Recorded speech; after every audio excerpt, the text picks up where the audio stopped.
दोस्तों, कल 15 अगस्त था और वंदे मातरम पहली बार जो राष्ट्रीय गीत है, उसको गाया गया। तो एक तो वंदे मातरम के गीत के दौरान क्या हुआ और दूसरा कि मोदी जी का जो कल भाषण हुआ उसमें नया क्या था। तो सबसे पहले हम बात करेंगे कि वंदे मातरम के दौरान क्या हुआ। जो मैं बार-बार बोलता हूं ना कि कांग्रेस पार्टी वो जीवन में अब मुझे नहीं लग रहा दूर-दूर तक उनको भी उम्मीद होगा कि दोबारा वो सत्ता में आएँगे, दूर-दूर तक। देखिए क्या होता है ना, राहुल गांधी का जितना भी वक्तव्य उठाएँगे, तो एक फ्रस्टी आदमी होता है ना फ्रस्टी, वो फ्रस्टी आदमी है। उसका वजह ये है कि जब बंदे कोई आदमी उस पे ध्यान ना हो, मान लीजिए कोई आप सेंटर ऑफ अट्रैक्शन ना हो, कोई आपके बारे में बात नहीं कर रहा हो, तो बंदा ऊट-पटांग हरकत करता है कि को किसी तरह तो लोग मुझे समझें, जानें, मेरे बारे में चर्चा हो, चाहे नेगेटिव ही तरीके से हो। राहुल गांधी को मीडिया डिबेट में बने रहने उनको चुनाव जीतने से उतना मतलब नहीं जितना मीडिया डिबेट में बने रहने का, कि हर चैनल पे मेरे बारे में बात हो, चर्चाएँ भी मेरी तरह हो, चाहे वो किसी तरह का हो। और इसमें वो सफल हो जाते हैं। लेकिन ये जीत ये सफल उनको जो उनका जो परफ़ॉर्मेंस है, जो इलेक्शन का परफ़ॉर्मेंस है, इलेक्टोरल वोट का, उसमें दिन-ब-दिन आप गिरते देखेंगे। और जिस तरह से मेलोनी का वो संदीप दीक्षित ने जिस तरह से एक राष्ट्राध्यक्ष हैं इटली के प्रधानमंत्री, उनके बारे में जिस तरह से किया, वो व्यक्ति दिखाता है कि वो एक बड़े घर में पैदा हुआ एक छपरी आदमी है। जिस व्यक्ति को इतना अगर स्टेज पर वो इस तरह का वो व्यवहार कर सकता है, इस तरह का मेरे पास शब्द नहीं है, जिस तरह का उसने मोदी जी, पीएम मोदी और मेलोनी को लेकर हगिंग का जो डायलॉग बोला और संदीप दीक्षित तो भाई ऐसे अगर वीडियो देखने जाओगे तो तुम्हारी माँ का कितना मिल जाएगा यार। ऐसे ही वीडियो अगर देख के कमेंट करने जाओगे ना कि कैसे मिलते हैं तो ऐसे सोनिया गांधी का कितना मिल जाएगा, इंदिरा गांधी का कितना मिल जाएगा। इंदिरा गांधी की तो कितनी कहानियां हैं, देवेंद्र भट्टाचार्य से लेकर कितने लोग का। ये मैं नहीं बोल रहा तो बुक्स लिखे हुए हैं, किताबें लिखी हुई हैं। अब सच हो झूठ है लेकिन लिखा तो गया है। अगर यही देखना होगा, अगर इसी तरह का देखना होगा तो जो राहुल गांधी जिस तरह से अपने सिस्टर से मिलते हैं, तो देखिए आप जब किसी के ऊपर उँगली उठाते हो ना तो कई उँगलियाँ मतलब एक के अलावा सारी उँगलियाँ आपकी तरफ होती है। ये पुराना चीज़ है लेकिन हमेशा से कारगर साबित हुआ है। अब आप देख लो कि आपने एक बात बोला बीजेपी वाले भी और जो लोग इस बात को मतलब जो बीजेपी के भी नहीं होंगे, जो लोग एक तरह से बीजेपी के समर्थक होंगे वोटर, वो डाल रहे हैं, लिख रहे हैं। तो आप समझ में नहीं आ रहा कि आप नरेंद्र मोदी पीएम मोदी के मानहानि कर रहे हो कि अपनी फैमिली को मानहानि करने का मौका दे रहे हो उनको। जो आज तक लोग नहीं जानते होंगे कि भाई इंदिरा गांधी ने किसके साथ हक किया या शीला दीक्षित ने किसके साथ किया, उनका क्या पहले पास्ट रहा है, उनकी फैमिली का किससे शादी हुआ, शीला दीक्षित की बेटी की किससे शादी हुआ, ये सब लोग निकाल के लाए ना फिर। आप अगर समाज में रहते हो तो आपको सोच समझ के काम करना पड़ता है। तो ये तो एक राहुल गांधी का हुआ और यही उनका फ्रस्ट्रेशन हमेशा स्टेज पर आके अपनी ऐसे ही बेफालतू का बयान करना। मैं तो कभी-कभी वीडियो बनाता हूँ, थक भी जाता हूँ यार कितनी बार ये बंदे के बारे में बोले हैं। हर दिन एक और निचला स्टेप उतर के नीचे चला जाता है। आप सोचो कि हमें उस जो उसने बोला, वो ये वीडियो में बोलने में मैं कतरा रहा हूँ। वो बंदा पब्लिक प्लेटफ़ॉर्म पे है, मतलब इतने बड़े पार्टी का अध्यक्ष है, एलओपी है।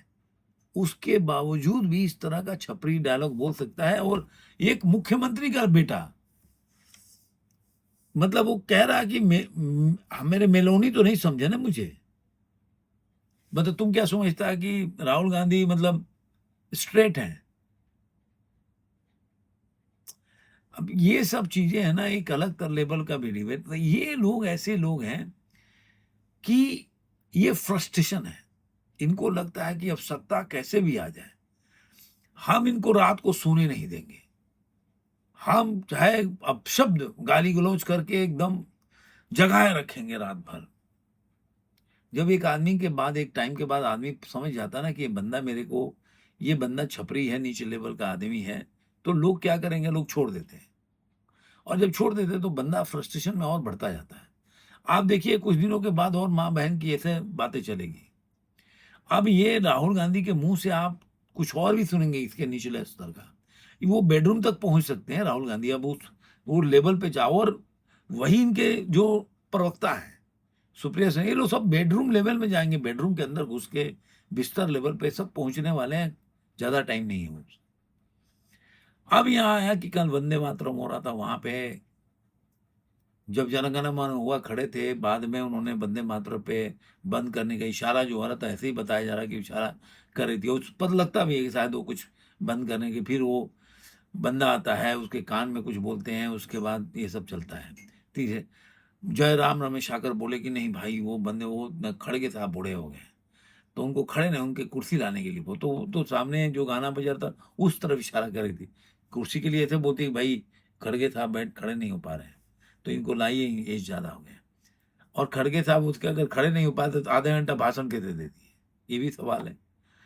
तो ये लोग वंदे मातरम भारत की राष्ट्रगान राष्ट्रगीत से कोई प्यार नहीं है इनको, न रहा है न रहेगा। ये तो क्या ना कि अब क्या गांधी जी की एक होता ना कमजोरी, कौन सा नस था कि गांधी जी इनके सामने बोल नहीं पाए, वो प्रधानमंत्री बन पाए, ये बन पाए, तो वो एक बड़ी बात है। और 5 साल बिना चुनाव के प्रधानमंत्री रहा बंदा, विडंबना देखी। तो ये चीज चला था। उधर नरेंद्र मोदी ने जो एक फ्री जो कोचिंग की बात की, जो भाई ऑनलाइन कोचिंग करेंगे, वो एक बहुत बड़ा आप देखेंगे तो। और उसके बाद उन्होंने अपनी पूरी जो बातें गिनाई, जो मैंने क्या क्या किया, इंफ्रास्ट्रक्चर पे कैसे कैसे किया, उसमें सबसे बड़ी बात दिमागी नक्सल की जो बात करी, वो बहुत लोगों को बहुत मिर्ची लगी है। कि दिमागी नक्सल से उन्होंने एक चीज की तुलना किया कि भाई कई ऐसे नक्सल हैं जो, देखिए पहले नक्सल क्या आते थे, जंगल में रहते थे, छत्तीसगढ़ हो गए ऐसे जगह पे होते थे, ऐसे आदिवासी इलाकों में अपना पैर जमा के रखे थे। अब धीरे धीरे वहां पे सफाया उनका। तो अब ये जो दिमागी नक्सल है, ये दिमाग से लोगों का ब्रेन वॉश कर रहे हैं। मतलब कहीं से लेके आया, कॉकरोच जनता पार्टी का विजय दिपके, ये सब ये सारा मजे कर रहे हैं, लेकिन ऐसा ब्रेन वॉश कर दिए हैं कि कुछ लोग ऐसा लगता है कि नहीं ये सही कर रहे हैं। अब बहुत मुट्ठी भर रहे हैं, तो मुट्ठी भर जनता को भी क्यों प्रभावित होना चाहिए। आप देखिए वो राका का आ रहा था इसका, वो पुलिस वाले से कैसे बात कर रहा है कि मैंने अभी क्या बोलते हैं, मैं शिक्षा मंत्री को हटाया, गौरव प्रधान को, तो मेरे से ऐसे बात कर, पॉलिटिक्स मत कर। असल में इसकी सही तरीके से इसकी सुताई नहीं हो रही है। नहीं तो इसके सारे जो बोल रहे हैं ना, सारा इसका गर्मी 1-2 दिन में ठंडा हो जाता। तो ये दो चीजें, एक तो नरेंद्र मोदी का भाषण है पूरा, आपने उन्होंने गिना है।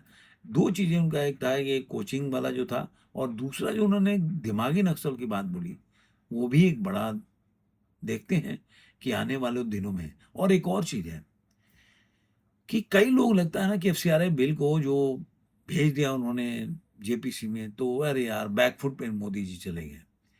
लेकिन अगर ध्यान से सोचे, मैं भी मानता हूं इस चीज को, लेकिन अगर एक पंथ, अब वो मान तो रहे ही हैं, लेकिन अगर पॉजिटिव वे में देखें, तो जब जेपीसी से बाहर आएगा ये, तो एक तो इस पे जो लोग वोटिंग करेंगे, जो लोग जेपीसी में, वो लोग वोटिंग नहीं कर पाएंगे, इसके बारे में डिस्कशन उस तरह नहीं हो पाएगा जी, लोग उसमें बोल नहीं पाएंगे, और बड़ा इजीली ये पास हो जाएगा। तो ये भी एक कारण है। और विपक्ष मुद्दा भी नहीं उठा पाएगा कि जेपीसी में भेजो, जेपीसी में भेजो।